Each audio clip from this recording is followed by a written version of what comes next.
Thank you very much. Finally, a room full of normal human people. It's been a really strange 2 years, and this is, I think, one of the first times I've actually been at a physical location to give a presentation, because my past 2 years were mainly computer screens, Zoom, Teams. Pretty much horrible. So, I'm delighted to be here, and thank you for the invitation. And I would like to give you a presentation on one of my favorite subjects, which is artificial intelligence. I'm very interested in and passionate about the subject. But this might not be a very standard type of presentation. So, a bit of background. Well, the clicker does not seem to be working. Look, technology. So, a bit of background about myself. As mentioned, my name is Marc Somberg. I work for a company called Chipsoft. And I focus on the practical application of artificial intelligence in healthcare, mainly in Dutch and Belgian and other international hospitals. And I really try and focus on thinking of and creating and implementing artificial intelligence solutions that actually bring something to the table, that will actually help doctors and nurses. I'm also a member of the strategic innovation team, and that basically means I get to travel all across the world and talk to interesting people like you and talk about things that I like, which is, I think, about the best job in the world. So, for this presentation, I would like to discuss two slightly separate subjects. And the first is mainly my obsession with giant robots. I never give a presentation without at least one slide with a picture of a giant robot, which has absolutely nothing to do with AI.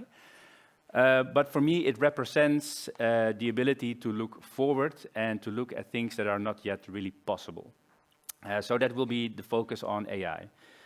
The second part of this presentation will mainly be focusing about you and your choices, the choices you will be facing in your career, and hopefully the ability for you to think about those choices, the different paths that are available, and try and make the correct choice so you can improve your own life and career, and perhaps also impact the lives and careers of others as well, which I think from a personal perspective is very important when choosing a job. So, as I mentioned, I work at Chipsoft, which is an awesome company. We also have a stand here. This is our corporate headquarters. It has 27 floors, and I work on the 5th floor with about 700 to 800 other people, who are not obviously all on the 4th floor, but scattered throughout the building. And what we do, we make software, and not just any software. We make software and products that are focused only on providing support for the healthcare industry. And this is one of our earlier products. We've been working, I think, for 33 or 34 years now, and this is one of our earliest products. As you see, it's extremely modern. But if you think about what we make and what we create, it is the software that is being used in hospitals. It's the same software that your doctor is using when he or she is talking to you and logging a diagnosis. It's the same software that is being used in the operating theater when the surgeon is starting to prep for the surgery. It's the same software that's being used to prescribe medication and to check for medication interaction and allergies. So it is literally software that helps to decide about life and death. So you can imagine that working in such an environment, it brings a lot of pressure. We're constantly being watched, and that's a good thing, because if our software doesn't work, then people are in trouble. And not only the doctors and nurses, but the people in the hospital, the patients specifically. So, why am I here giving a presentation about artificial intelligence? To tell you a bit about my background. I did not start out studying artificial intelligence. I actually started studying English literature. And to be more specific, I studied classical English literature, something I've been very interested in and passionate about since I can remember, but not the most logical choice of study when working in artificial intelligence. So imagine that the leap from working in literature to working in artificial intelligence, it's quite a leap. And the journey I went on and the steps I took, the decisions I made from moving from English literature to artificial intelligence might be interesting to share with you, and perhaps they might help you with some of the very same decisions you might be facing in the future as well. So, like any good story, it started a long time ago, because I'm vastly older than the most of you. And as the more perceptive of you might have realized, I might not be the most athletic person in this room. I might be old, but I'm also not very athletic. But what I lack in athletic ability, or in generic skill, especially in soccer, I more than make up in motivation and determination. So, as long as I can remember, I liked playing soccer very badly. And it was in one of those particularly unskilled soccer matches or tournaments where I was playing that I suffered an injury.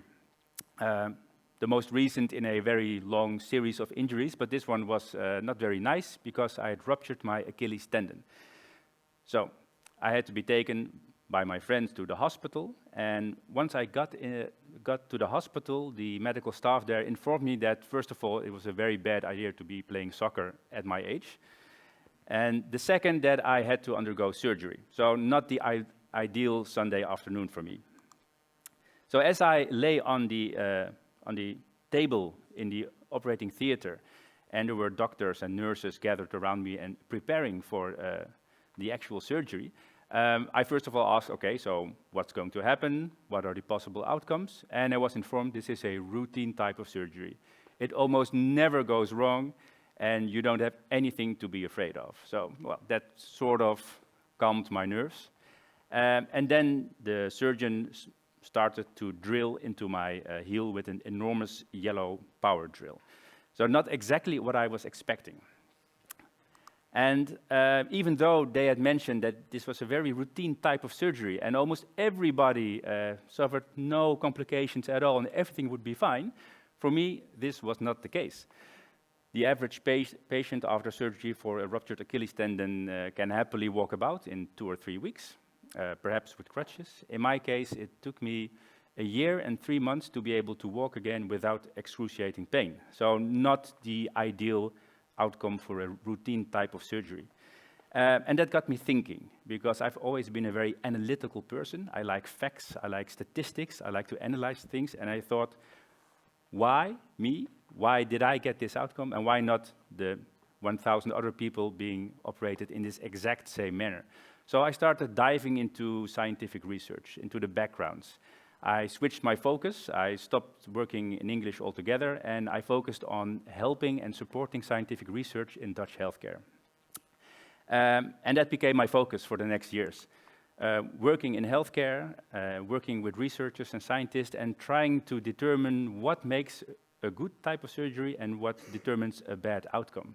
Because all this data can actually help people perform better and can help patients become better. And as being one of the patients where it didn't end up really well, it's good to make sure that you have the best possible outcome. So as I worked in scientific research, I eventually switched to the software industry, started working for Chipsoft. We make electronic health records. So that's basically the repository where all the medical data and patient data is stored. And everything was going fine. It was awesome. We make great products. We have a lot of very interesting clients. It was basically the life and the industry I have always dreamt of. And then a little something happened. You might be aware that we've had some sort of pandemic over the past few years. And for most people, this is generally bad news, being in a pandemic. If you work in healthcare, it's especially bad news. And if you work in healthcare ICT, this means that the amount of pressure, the amount of scrutiny, the amount of work you have to do in a really short time, it increases enormously. Suddenly, we had to do 10 times the amount of work in half the time, and everything was important. And even though we were working really hard, we had to take care of the right measures, we had to keep distance, we had to work digitally, so everybody was under pressure, and we were trying to come up with new solutions, new ways of helping doctors and nurses and helping patients with limited resources, because we didn't have 200 or 300 extra people. We didn't have new forms of technology available immediately, so we had to make do with what was available. And one of the most important resources we came to see, was data. And data has always traditionally been a sort of byproduct, something generated during the course of a normal treatment of a patient. And data is always being stored and then maybe used for something else.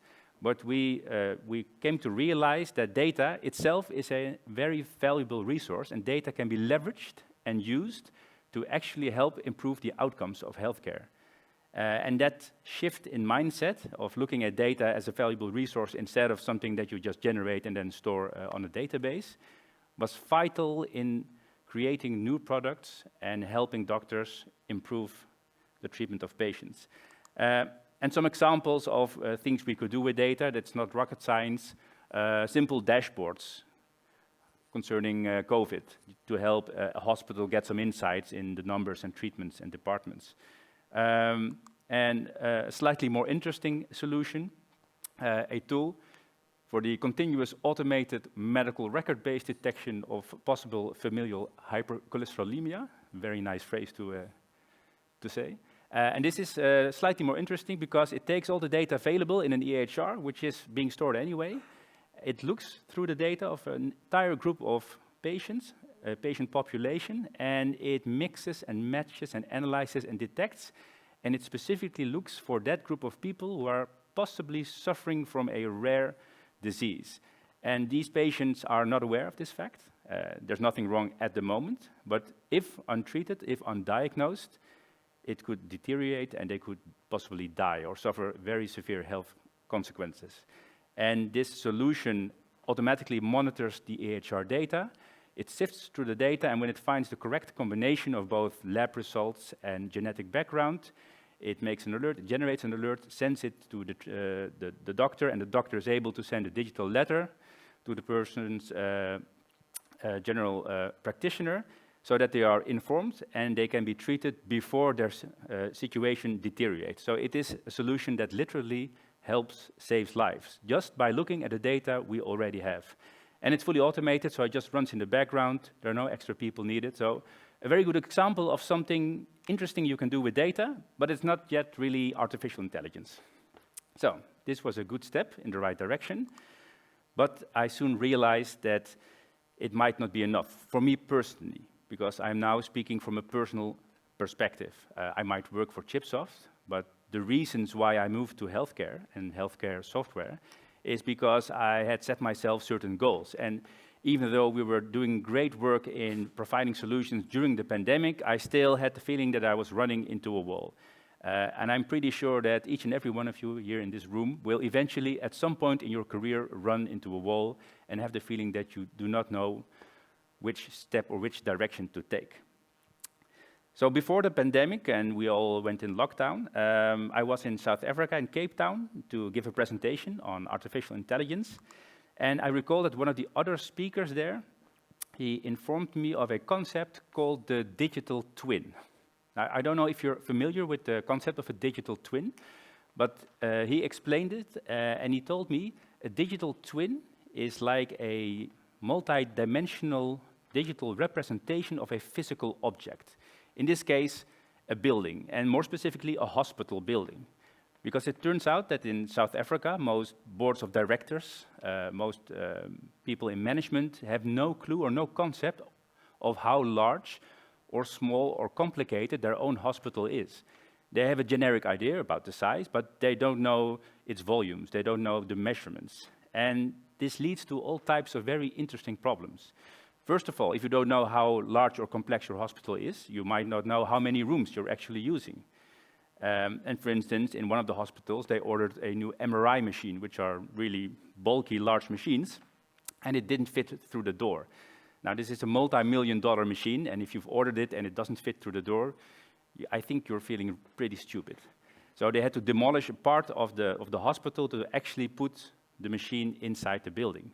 But by creating a digital representation of that same hospital, by taking measurements, by using drones as well inside the hospital, and mapping all the rooms and corridors, they were able to create a digital twin of that same physical building. And using that digital twin, they could use stuff like analytics and predictive analytics to map the most optimal routes for people to travel from point A to point B.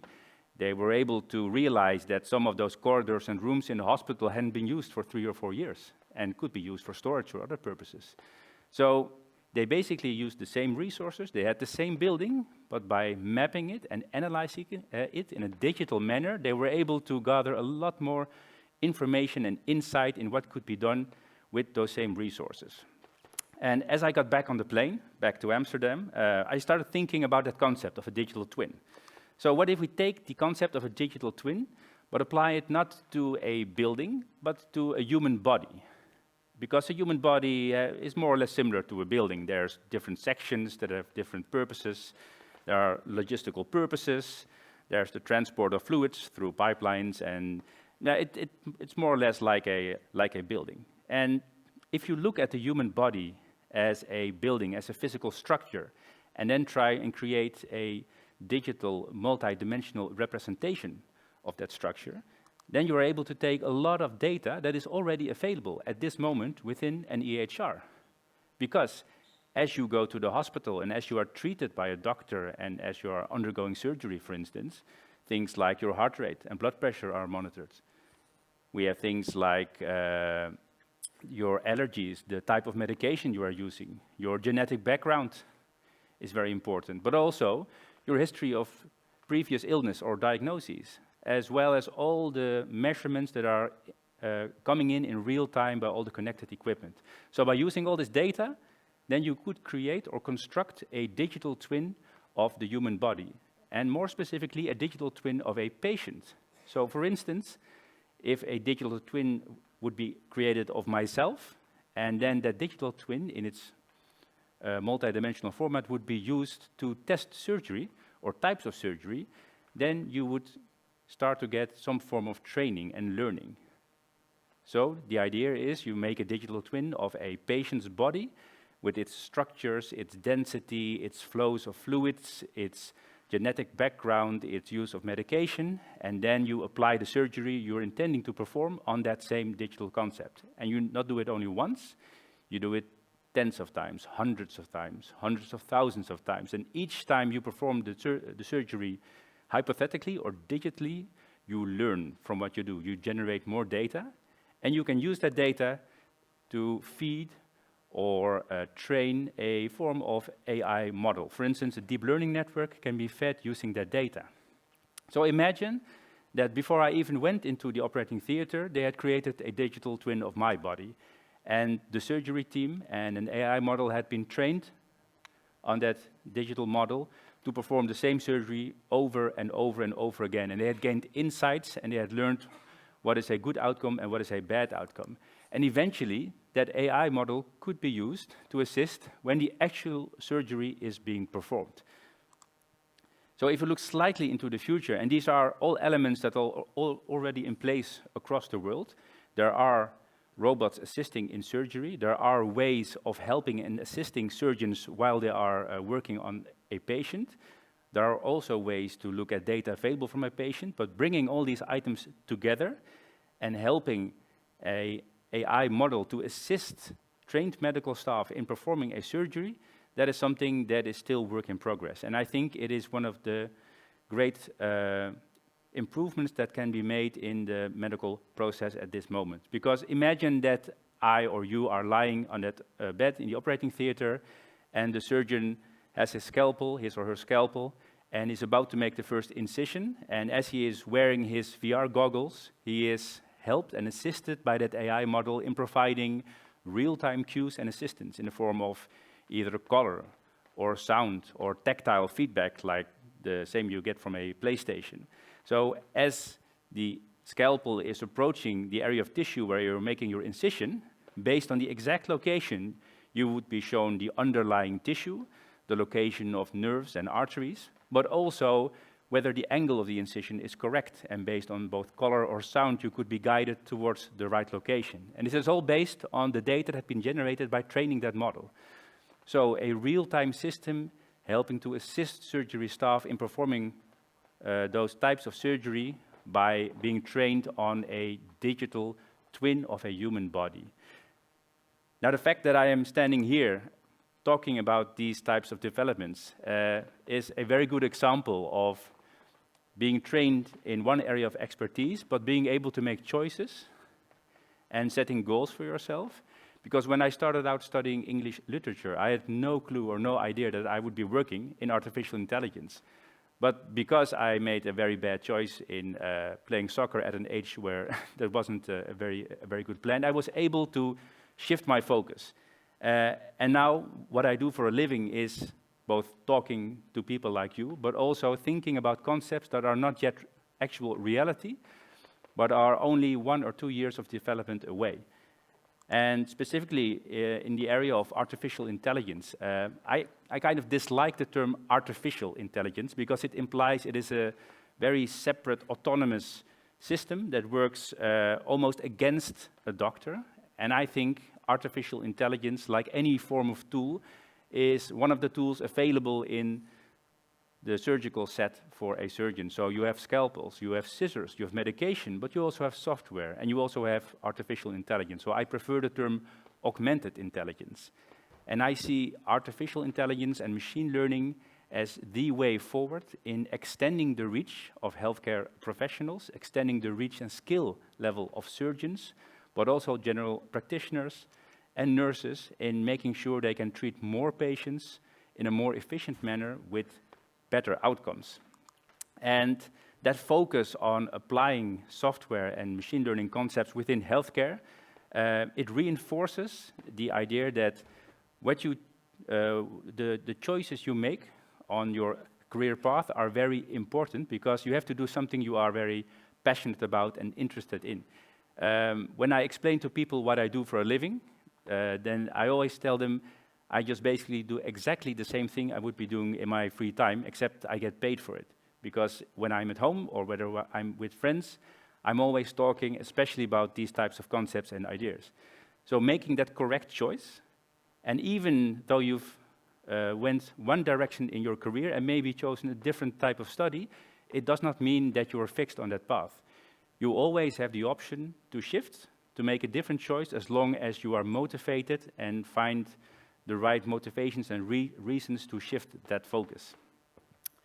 And for me, working in healthcare, specifically working in healthcare ICT with artificial intelligence and getting the opportunity to speak with some of the best doctors and surgeons in the world, and speaking to a whole new generation of students and possible software developers is, for me, it's an honor and it's a challenge, because every time I give presentations like this and talk to people like you, I am reminded that it is very important that we bring across the motivations and goals we strive for, and that we try and bring across that type of energy and motivation to others as well. So I have some take-home messages. The first is sometimes being bad at soccer and getting injured can lead to awesome things. I wouldn't try this at home, personally. Don't let the start of your career define where you are going, and that is very important, and I speak from personal experience. And also, artificial intelligence, I think personally, has the potential to become one of the most powerful tools, but that also comes at a possible risk, because with great power comes great responsibility, and each and every one of you who might have been interested in working with or in artificial intelligence will also have heard about the ethical aspects of artificial intelligence. And what we see right now is that the way the rules and legislation for artificial intelligence kind of lag behind the actual increase in technology. It's a possible threat. And it could lead to a very dangerous situation, because there is a tendency to see artificial intelligence as the standalone solution for the future. But if artificial intelligence is allowed to be implemented unchecked and not as a tool in the set of trained and experienced human professionals, it might go in a very dark and dangerous direction. So I would like to challenge you all, if you ever had interest in working in this field of expertise or working with software or artificial intelligence, look at your own motivations, but also try and see if you can find new goals, and try and see if you can bring your own personal motivations to your choice in career, and hopefully try and inspire some other people as well. That concludes the presentation.